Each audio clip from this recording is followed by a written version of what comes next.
Welcome to H M classes. हमारे YouTube channel पे आप सभी का स्वागत है।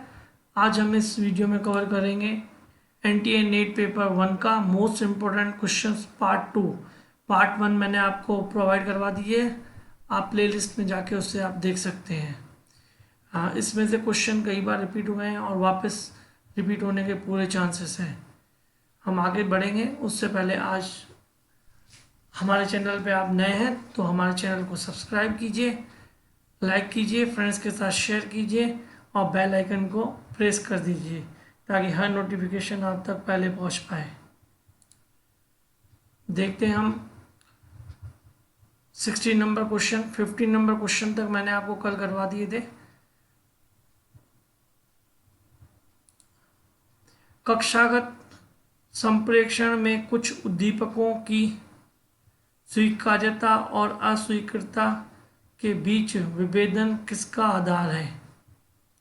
पहला ऑप्शन देखेंगे, निष्पादन की चयनात्मक अपेक्षा, साथी समूहों के साथ चयनात्मक संबद्धता, चयनात्मक ध्यान, चयनात्मक नैतिकता। आप सोचिए पहले क्या होना चाहिए इसका आंसर, फिर हम आपको बता रहे हैं। इसका सही आंसर होगा चयनात्मक ध्यान। आगे बढ़ते हैं। शिक्षक द्वारा कक्षा में छात्रों को दिए गए आरंभिक संदेशों का बाद में अंतःक्रिया स्थापित करने के लिए महत्वपूर्ण होना आवश्यक नहीं है। ये इसका ए है। इसका बी, संप्रेषण प्रक्रिया पर अपेक्षाकृत अधिक नियंत्रण का निहितार्थ छात्रों द्वारा अधिगम पर अपेक्षाकृत अधिक नियंत्रण है। इसमें से आपको बताना है कि ए सही है या बी सही है, या ए सही है बी गलत है, बी सही है या ए गलत है। इसमें आपको चारों में से, तो आप इसमें से मैं आपको बता दूं, आप एक बार पहले आप सोच लीजिएगा क्या होगा। वापस देखिए, शिक्षक द्वारा कक्षा में छात्रों को दिए गए आरंभिक संदेशों का बाद में अंतःक्रिया स्थापित करने के लिए महत्वपूर्ण होना आवश्यक नहीं है। तो ये आपका गलत है क्योंकि महत्वपूर्ण होता है बाद में अंतर्क्रिया, और ये आपका गलत हो जाएगा। संप्रेषण प्रक्रिया पर अपेक्षाकृत अधिक नियंत्रण का निहितार्थ छात्रों द्वारा अधिगम पर अपेक्षाकृत अधिक नियंत्रण है। यह आपका सही है। जितना संप्रेषण आपका अच्छा होगा। कम्युनिकेशन के बारे में हम पूरी क्लास लेंगे, उसमें पूरा समझाएंगे कि कम्युनिकेशन क्या होता है। वैसे आपको मैं थोड़ा बता दूं कि कम्युनिकेशन वर्ड जो है वो कम्युनिस से निकला हुआ है, और कम्युनिस एक लैटिन भाषा का शब्द है जिसका वैसे इसका जिस लैटिन भाषा का वर्ड है जिसका शाब्दिक अर्थ होता है कि ज्ञान का आदान प्रदान करना। और वैसे संप्रेषण का मतलब होता है एक व्यक्ति द्वारा दूसरे व्यक्ति तक जो ज्ञान को पहुंचाया जाए या किसी बात को पहुंचाया जाए वो उसी अर्थ तक उस तक पहुंचे। मतलब अर्थ का अनर्थ ना होना चाहिए। वो बोल कुछ रहा है जिसको कहते हैं डबल लैंग्वेज, वो समझ कुछ रहा है। तो अगर बोल कुछ रहे हो वो कुछ समझ रहा है तो ये कम्युनिकेशन नहीं है, ये कम्युनिकेशन गैप हो जाएगा। इसमें इसका आंसर हो जाएगा फोर्थ, ए गलत है और आर सही है। आगे बढ़ते हैं। कक्षा में कुशल ढंग से, अब मैं आपको बता दूं कम्युनिकेशन टॉपिक से कम 4 क्वेश्चन हमेशा आते हैं, और जो कम्युनिकेशन से जो हमेशा क्वेश्चन आता है वो मैं आपको बता दूं कि पूछा जाता है कि जैसे कम्युनिकेशन जो है वो 2 तरीके का होता है, औपचारिक भी होता है और अनौपचारिक भी होता है। जो औपचारिक संप्रेषण होता है वो ऑफिशियल होता है, जैसे ऑफिसों में हो गया आपके, मतलब वर्क से रिलेटेड होता है। और अनौपचारिक संप्रेषण मतलब होता है कि जैसे दोस्त आपस में बातें कर रहे हैं, आप जैसे फ्रेंड वगैरह आपस में बातें कर रहे हो, इस तरीके का संप्रेषण वो अनौपचारिक होता है। घर में जो बातें करते हो एक दूसरे से वो अनौपचारिक होता है। ये आता है कि निम्न में से कौन सा अनौपचारिक आता है, तो उसमें 3-4 ऑप्शन दिए रहते हैं। उसमें से एक बहुत हर बार रिपीट होने वाला क्वेश्चन है, अनौपचारिक जो संप्रेषण है वो ग्रेपवाइन कम्युनिकेशन कहलाता है। वो इंग्लिश का हिंदी में लिख देते हैं ग्रेपवाइन, तो वो आप देखिएगा हमेशा कई बार आ चुका है। ग्रेपवाइन संप्रेषण अनौपचारिक संप्रेषण का प्रकार है और डिटेल में हम क्लास में देखेंगे। कक्षा में कुशल ढंग से संप्रेषण करना एक स्वाभाविक क्षमता है। ये स्वाभाविक क्षमता नहीं है, ये अर्जित की जा सकती है। कक्षा में प्रभावी शिक्षण के लिए संप्रेषण प्रक्रिया का ज्ञान आवश्यक है। ये सही है, आपका इसका आंसर हो जाएगा फोर्थ। ए गलत है, क्योंकि संप्रेषण एक स्वाभाविक में नहीं है, आप संप्रेषण की को अर्जित कर सकते हो। फिर 19 आ जाएगा।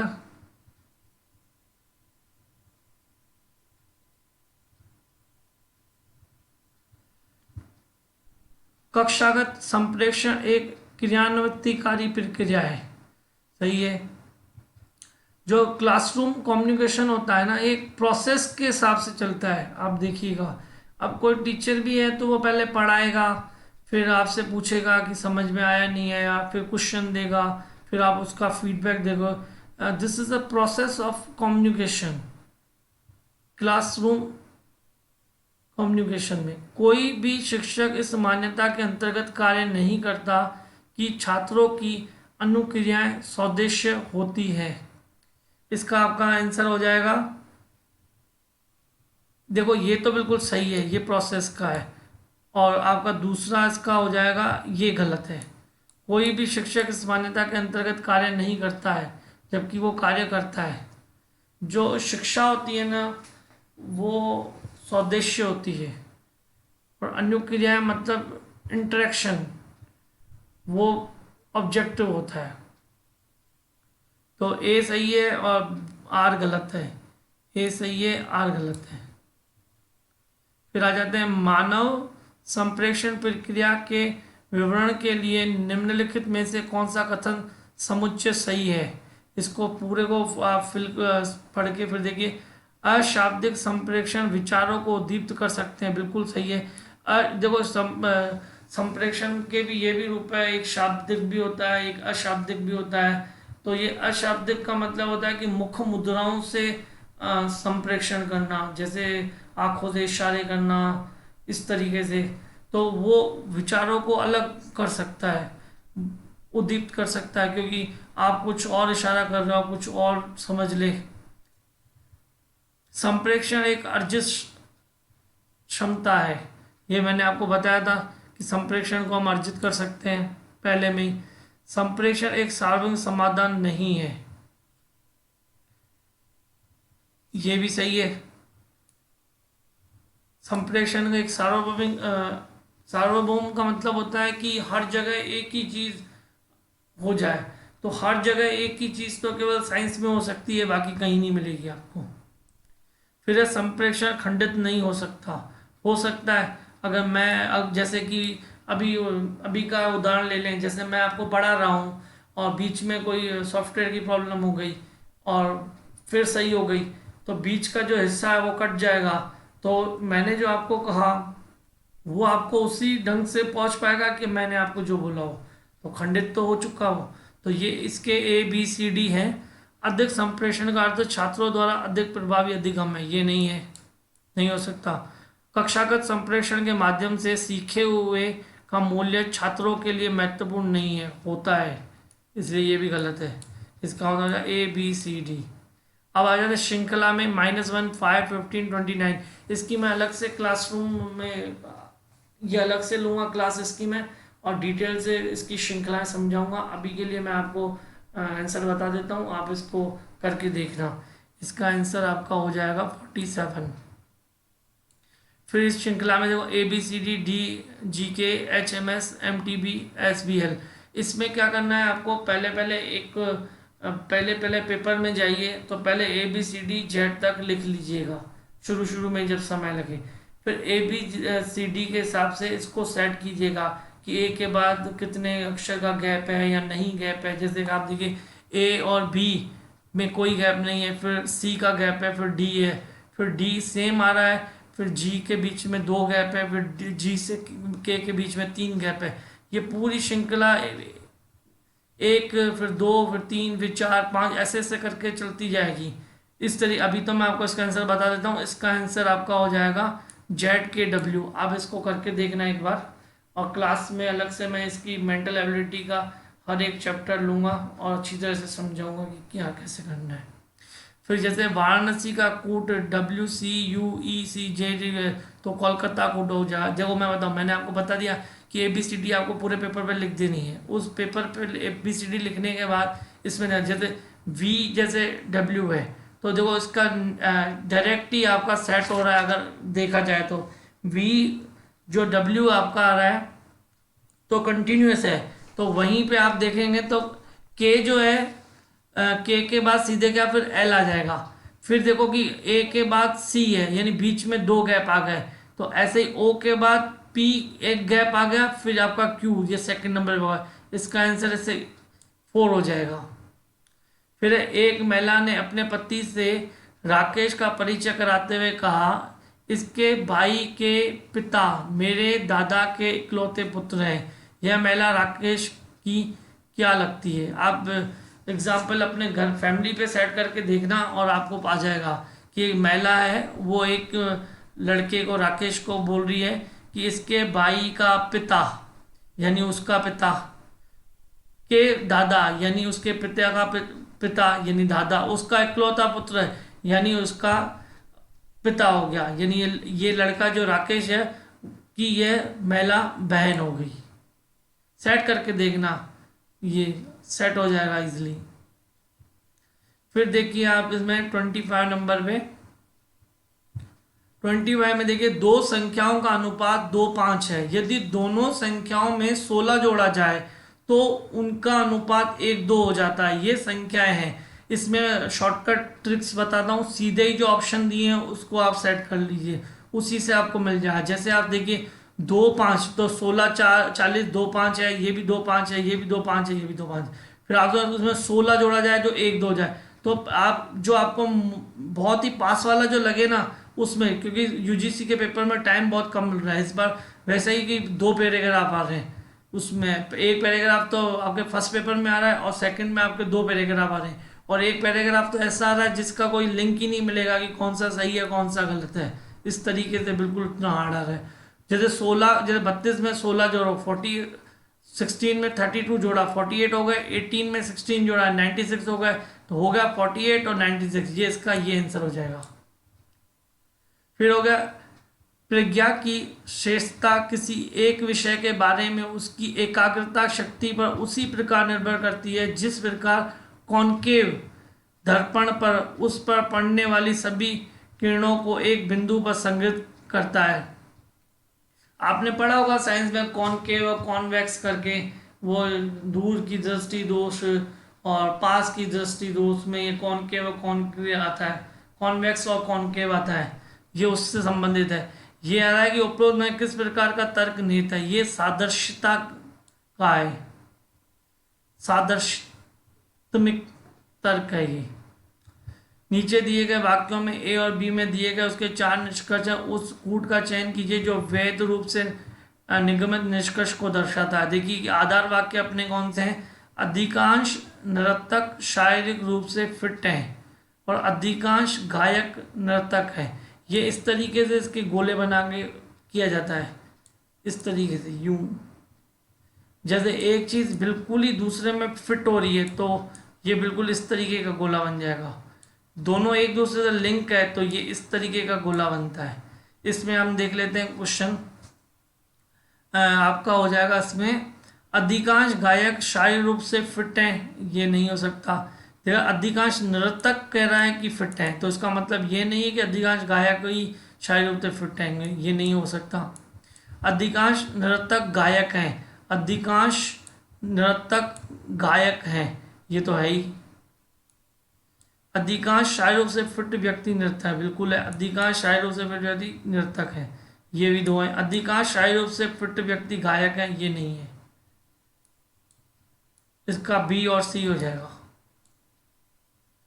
निम्नलिखित में से कौन सा आज्ञात्मिक तर्क पूर्व कल्पित है?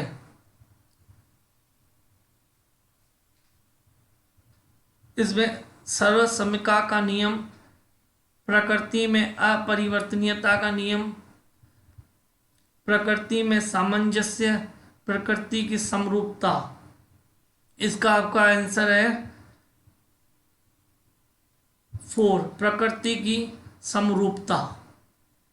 फिर आ जाता है पालतू पशु कम खूंखार होते हैं। यदि इस प्रतिज्ञप्ति को असत्य मान लिया जाए तो निम्नलिखित में से किस आधार वाक्य और आधार वाक्यों को निश्चित रूप से सत्य मानने का दावा किया जा सकता है? सही कूट का चयन कीजिए। आधार वाक्य: सभी पालतू पशु खूंखार होते हैं,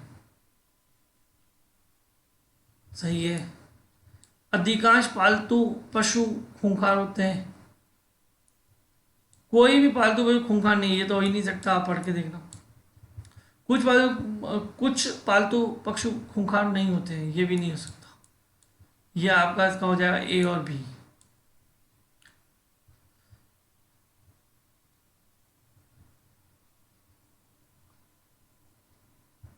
ये डेटा इंटरप्रिटेशन का है, इसको इसकी में अलग 30 है पहले, फिर 30 में। निम्नलिखित में से कौन सा कथन वेन चित्र विधि के संदर्भ में सही नहीं है?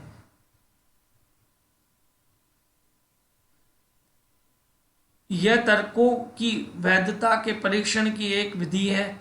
यह एक चित्र में न्याय वाक्य के दोनों आधार वाक्यों को प्रदर्शित करती है।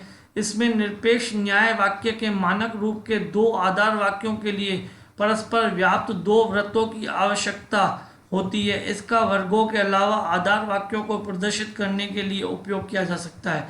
आप सोचिए इसमें क्या होना चाहिए? इसमें आज का आंसर हो जाएगा 3rd। इसमें निरपेक्ष न्याय वाक्य के मानक रूप के दो आधार वाक्यों के लिए परस्पर व्याप्त दो वृत्तों की आवश्यकता होती है। इसका आंसर 3rd हो जाएगा। फिर ये डाटा इंटरप्रिटेशन का डीआई का है, इसको हम अलग क्लास में इसको करके देखेंगे। अभी वैसे उत्पादन दिया हुआ है, जैसे निर्यात दिया है, प्रति व्यक्ति उपभोग दिया हुआ है। ये मेंटल एबिलिटी में आपको एबिलिटी में समझा दूंगा। और वैसे मैं आपको आंसर बता दूं, किस वर्ष में पिछले वर्ष की तुलना में चावल के उपयोग में सर्वाधिक प्रतिशत की वृद्धि हुई थी? इसका आंसर 2014 हो जाएगा। आप इसको करके देखना। वैसे क्या होता है कि पहले इनका टोटल कर दिया जाता है, ये इन सब का टोटल करके यहाँ आप लिख दो, इस तरीके के सबका कर दो, फिर इन सब का टोटल इधर लिख दो, इसका भी इस तरीके की टोटल कर दो। फिर इनका आप कैलकुलेशन करो, फिर इसकी परसेंटेज निकालनी हो, यानी इसका इस पे सीधे निकालना हो। इस तरीके से इसको डीआई को सॉल्व किया जाए, टाइम बहुत कम मिलता है और इसके हिसाब से करना। जैसे यहाँ पे दिया प्रति व्यक्ति उपभोग की उपभोग मिलियन किलो प्लस भाग जनसंख्या मिलियन और उपभोग, इस तरीके का जो उत्पादन माइनस निर्यात है, इस तरीके से बता रहा है जिसे। तो अब फिर क्वेश्चन है, वर्ष 2000 में देश की जनसंख्या मिलियन में कितनी थी? इसका आपका आंसर हो जाएगा 2.72। नहीं, ये नहीं है, ये नहीं होगा, ये गलत है। इसका आपका आंसर हो जाएगा 3rd 2.79। इसका आंसर किस वर्ष की अवधि में निर्यात और उपभोग का अनुपात सर्वाधिक था? इसका आंसर 2012 है। देश की जनसंख्या किस वर्ष में सर्वाधिक थी? 2016 में। वर्ष 2012-16 की अवधि में चावल का औसत उपयोग कितना है? तो इसका आपका आंसर हो जाएगा, एक्चुअली ये मैंने पहले करके देख लिया था और इसको इतना अभी कवर नहीं हो पाएगा कि इसको पूरा समझा के आपको मैं एक एक बताऊं कि कैसे होगा। ये शॉर्ट में तो आपको बता दिया कि इसको प्लस करके यहाँ इसकी टोटल कर दो, इनको प्लस करके टोटल इनकी कर दो, और जहाँ जो पूछ रहा है फिर इसका सूत्र जैसे दिया, उत्पादन माइनस निर्यात, उपभोग जो है, उपभोग कंजम्पशन है जो, वो उत्पादन माइनस निर्यात, जितना हमने प्रोडक्शन किया है, और माइनस एक्सपोर्ट जितना किया है, बाकी अपना कंजम्पशन है कि आपने जितना, हमने यानी जितना प्रोडक्शन किया इंडिया में समझो, और 100 का प्रोडक्शन किया, निर्यात 60 का कर दिया था, तो बाकी कितने बचे? 40 बचे। तो 40 जो है वो अपना उपभोग है, इस तरीके से। और वैसे ही प्रति व्यक्ति उपभोग में ये उपभोग का दिया हुआ है बटा जनसंख्या, इस तरीके से इसके सूत्र के साथ फ्रेम करके भी निकाला हुआ है। फिर है 36 देखते हैं। आईसीटी शब्द पद के बारे में निम्नलिखित में से कौन से कथन सही हैं? आईसीटी की प्रथमाक्षरी नाम है जिसका पूरा नाम इंडियन क्लासिकल टेक्नोलॉजी है। आईसीटी के अंतर्गत वे परिणामी प्रावधानिकी सम्मिलित हैं जिसके अंतर्गत श्रव्य दृश्य दूरभाष और कंप्यूटर संगणक नेटवर्क के साथ समान केबलिंग प्रकार द्वारा संयोजित किए जाते हैं। ये आईसीटी से रिलेटेड है, information communication technology.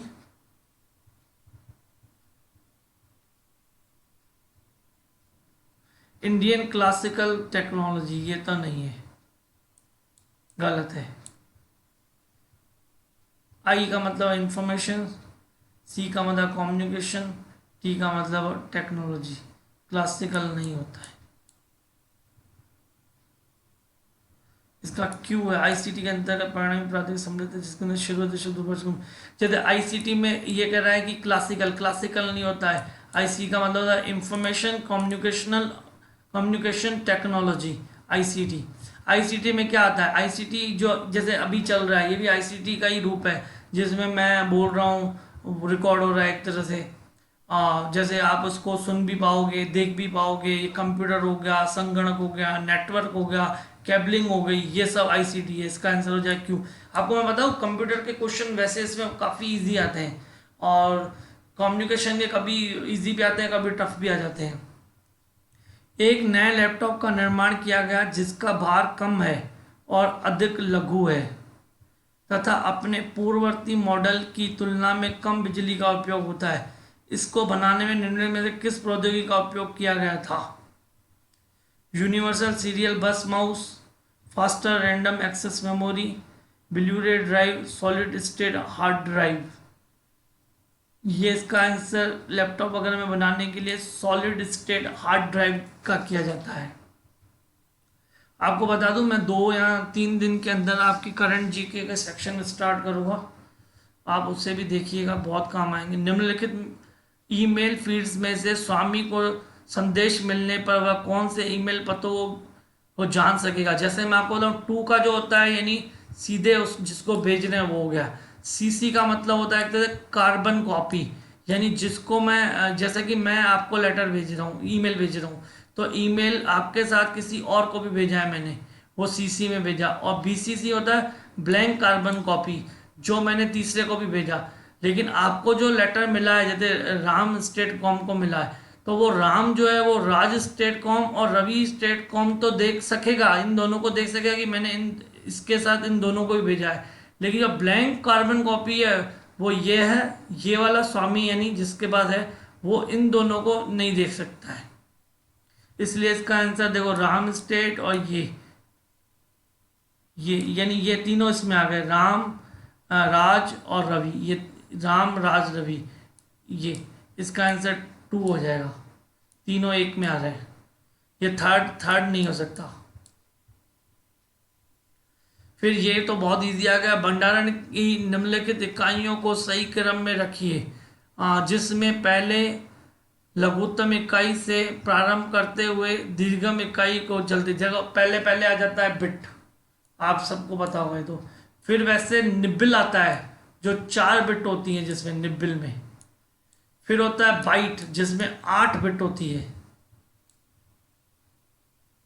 Bit nibble तो दी नहीं हुई है तो बिट, फिर आ जाएगा बाइट, फिर हो जाता है किलो बाइट। 1024 बाइट्स होती हैं 1 किलो बाइट में। फिर आ जाता है मेगाबाइट, एमबी जिसको ये केबी कहते हैं, जिसको इसको एमबी कहते हैं। इसमें 1024 केबी होता है, मेगाबाइट में केबी होता है। और फिर आ जाए गीगाबाइट, इसमें फिर 1024 गीगाबाइट्स होता है। फिर हो जाएगा टेराबाइट्स, फिर इसमें 1024 गीगाबाइट ये जीबी होता है, जिसको टीबी इसको टीबी कहते हैं। तो इस तरीके से पहले हो गया आपका एफ, फिर हो गया बी, फिर हो गया ए, फिर हो गया सी, फिर ई, ये डी। ये आपका ये ऑप्शन होगा। इजी है बहुत, इसको आप सेट कर सकते हो। देखिए आप, ये कंप्यूटर के कितने क्वेश्चन इजी डाले हुए इन्होंने। ये 40 भी इजी है। देखो, कंप्यूटर मेमोरी के बारे में निम्नलिखित में से कौन सा कथन सही है। देखो मैं बताऊं, जो रैम है वो वॉलेंटाइल होती है, और जो रोम है वो नॉन वॉलेंटाइल होती है। वॉलेंटाइल का मतलब होता है नाशवान, और नॉन वॉलेंटाइल का मतलब होता है गैर नाशवान। रैम तो जैसे अभी काम कर रहा है, वो रैम चल रही है। रोम क्या होता है कि वो स्थिर हो जाती है। ये दोनों ही प्राथमिक मेमोरी हैं। ये रैम और रोम प्राथमिक मेमोरी है, और जो सेकेंडरी मेमोरी है वो ये है। सेकेंडरी मेमोरी का मतलब हो गया आपके पेन ड्राइव हो गई, हार्ड डिस्क हो गई, सीडी हो गई, डीवीडी हो गई, इस तरीके की सारी ये सेकेंडरी मेमोरी है। तो इसमें देखो, रोम की बात कर रहा है कि वॉलेंटाइल मेमोरी है, यानी ये नाशवान है। रोम ये गलत है। रोम नॉन वॉलेंटाइल होती है, रैम वॉलेंटाइल होती है, और सेकेंडरी मेमोरी वॉलेंटाइल मेमोरी है, नाशवान है। ये भी गलत है, क्योंकि ये गैर नाशवान होती है। इसका आंसर हो जाएगा क्यू।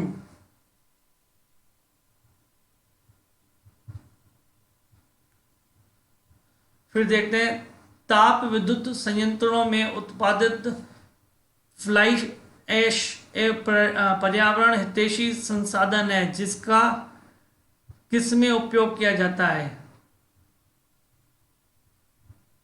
सूक्ष्म पोषण के रूप में, कृषि में, बंजर भूमि के विकास में, बांध और जलधारण संरचनाओं में, ईट उद्योग में। इसमें सारे कूट दिए हुए, आप सोचिए क्या होना चाहिए। ये फ्लाई ऐश पर्यावरण हितैषी संसाधन है जिसका उपयोग ये सब में है। इसमें भी है, इसमें भी है, इसमें भी है, और इसमें भी है। प्राकृतिक विपदाओं के निम्नलिखित प्रकारों में से किसका निश्चय प्रारंभ और अंत नहीं होता। ये तो आपको आना चाहिए, बताइए। भूकंप का होता है, भूसंखलन का होता है, हैरिकन का भी होता है, सूखे का नहीं होता।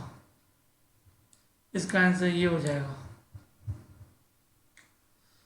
फिर है, अंतर्वायु प्रदूषण स्वास्थ्य के लिए एक गंभीर खतरा है। अंतर पर्यावरण में वायु प्रदूषकों का विसर्जन अपेक्षाकृत सीमित होता है। नीचे दिए कोड के सही उत्तर चुनिए। तो इसमें आप सोचिए ये क्या होना चाहिए इसका। ये दोनों सही है। प्रदूषण कोई सा भी हो, स्वास्थ्य के लिए खतरा ही है।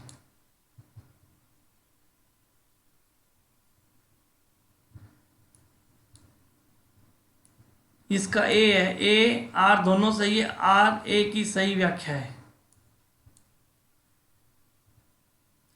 भारत में कुल विद्युत उत्पादन में इनके योगदान के परिप्रेक्ष्य में ऊर्जा स्रोतों के सही क्रम को पहचानिए। ताप विद्युत संयंत्र, विशाल जल विद्युत परियोजना, परमाणु ऊर्जा, नवीनीकरण ऊर्जा जिसमें से और ऊर्जा, वायु ऊर्जा, जैव मात्रा, लघु जल विद्युत परियोजना सम्मिलित है।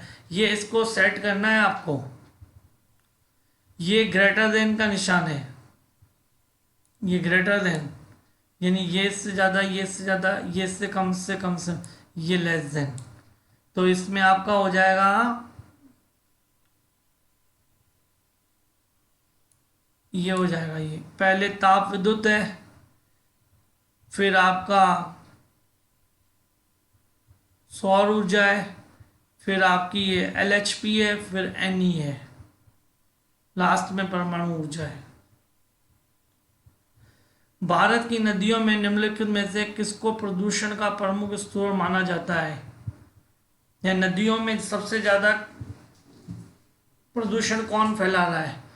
अविनियमित लघु स्तरीय उद्योग, अशोधित वहत मल, कृषि वाह, ताप विद्युत संयंत्र। ये आपको आना चाहिए, बताइए आप।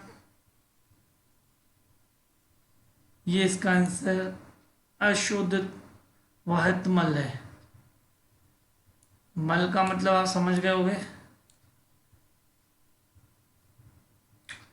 विश्व में भारत की विशालतम उच्च शिक्षा प्रणाली किन देशों के बाद आती है?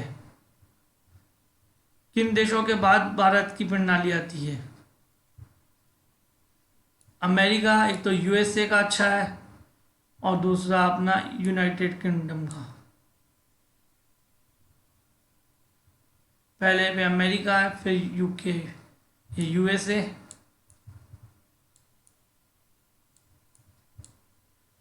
और ये यूके। इसका आंसर ए, सॉरी ए और यूके, यूके नहीं, ये नहीं है इसका। विश्व में भारत की विशालतम उच्च शिक्षा प्रणाली किन देशों के बाद आती है? एक तो यूएसए है आपका, और दूसरा आपका हो जाएगा चीन। ऑस्ट्रेलिया और यूके नहीं है, सॉरी। विश्व में भारत की विशालतम उच्च शिक्षा प्रणाली किन देशों के बाद आती है? एक तो यूएसए और एक चीन के बाद आती है।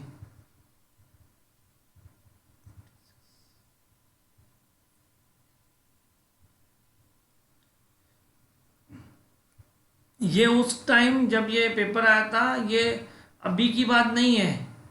ये आज में अगर आप देखेंगे कि ये किसके बाद आती है तो ये चेंज है। लेकिन ये क्वेश्चन जो है वो 2018 का है, 2018 की बात हो रही है। ये करंट जीके का जो टॉपिक है उस वाले हायर एजुकेशन वाले का टॉपिक के क्वेश्चन है। इसलिए अभी जो है वो डिफरेंट है, और लेकिन जो उस समय था वो यूएसए और चीन का है। फिर आपका आ जाता है 47, प्रधानमंत्री शोध फेलोशिप निम्नलिखित में से किसमें पीएचडी कार्यक्रम करने वाले छात्रों के लिए है? राज्य और केंद्रीय विद्यालय, केंद्रीय विश्वविद्यालय, आईआईएससी, आईआईटी, एनआईटी, आईआईएसईआर और आईआईआईटी। ये 1 2 3 4 सारे ऑप्शन है। इसमें से आप बताइए कार्यक्रम करने वाले छात्रों के लिए है। इसका आपका आंसर हो जाएगा, ये अलग है, प्रधानमंत्री शोध फेलोशिप के अकॉर्डिंग पूछ रहा है पीएचडी कार्यक्रम, सबका नहीं है। इसका आपका आंसर हो जाएगा 4, आईआईटी और आईआईएससी।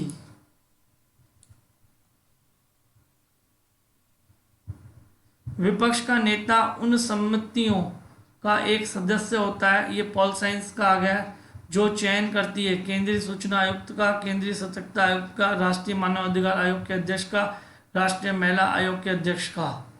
ये भी पॉल साइंस का है। ये आपके 3 है, केंद्रीय सूचना, केंद्रीय सतर्कता, राष्ट्रीय मानव अधिकार। ये इसमें ये नहीं है, महिला आयोग का नहीं होता।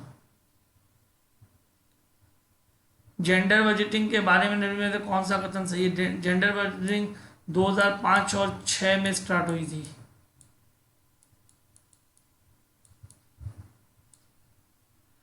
जेंडर बजटिंग के बारे में निम्न में से कौन सा कथन सही है? यह एक अलग बजट है जिसमें महिलाओं के लिए विशेष आरक्षण बताएंगे, ये बिल्कुल सही है।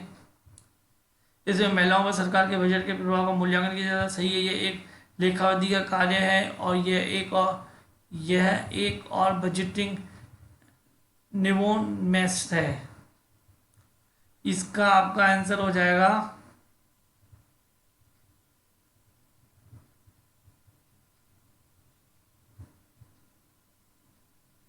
ये आपका एक बी है। इसमें महिलाओं पर सरकार के बजट के प्रभाव का मूल्यांकन किया जाता है। इसमें महिलाओं के लिए विशिष्ट आवर्तों को ध्यान, ये इसमें ये बात तो सही है, लेकिन ये बात सेट नहीं हो रही है। ये अलग बजट नहीं होता, ये उसी का प्रकार होता है, इसलिए ये नहीं है। इसमें महिलाओं पर सरकार के बजट प्रभाव का मूल्यांकन किया जाता है, और ये आपका दूसरा इसका हो जाएगा, यह एक लेखाविधि कार्य नहीं, यह एक और बजटिंग नवोन्मेष है। ये इसका आंसर आपका हो जाएगा बी और डी। भारत में नागरिक केंद्रित प्रशासन में निम्नलिखित में से कौन सी बाधाएं सरकारी नौकरशाहों की सख्त और अनम्य अभिवृत्ति, कानूनों और नियमों का अप्रभावी क्रियान्वयन। सी आपका नागरिकों के अधिकारों और कर्तव्यों के बारे में जागरूकता। और डी युवाओं के लिए नौकरी के अवसरों का अभाव। ये है सरकारी नौकरी की आवश्यकता और कानून और नियमों का प्रभावी क्रियान्वयन। अप्रभावी क्रियान्वयन सही है। लॉ एंड ऑर्डर कहाँ है प्रभावी, और ये भी है। ये इसका आपका आंसर हो जाएगा 50 का ए, फोर्थ ए और बी। नागरिकों और अधिकार कर्तव्यों के बारे में जागरूकता। जागरूकता तो वैसे ही कहाँ है लोगों में। और युवाओं के लिए नौकरी के अवसरों का अभाव, ये भी सही है। ये सही चीज़ है, तो इसके हिसाब से सेट नहीं है, बाधा नहीं है ना ये। तो ये आपके ये दो ऑप्शंस गलत है इसमें। ये आपके ए और बी 4 हो जाएगा। आज हमने कवर किया पेपर 2018। आई होप आप सबको समझ में आया होगा। कल हम शुरू करेंगे दिसंबर 2019 का paper first. Keep watching our channel. Thank you.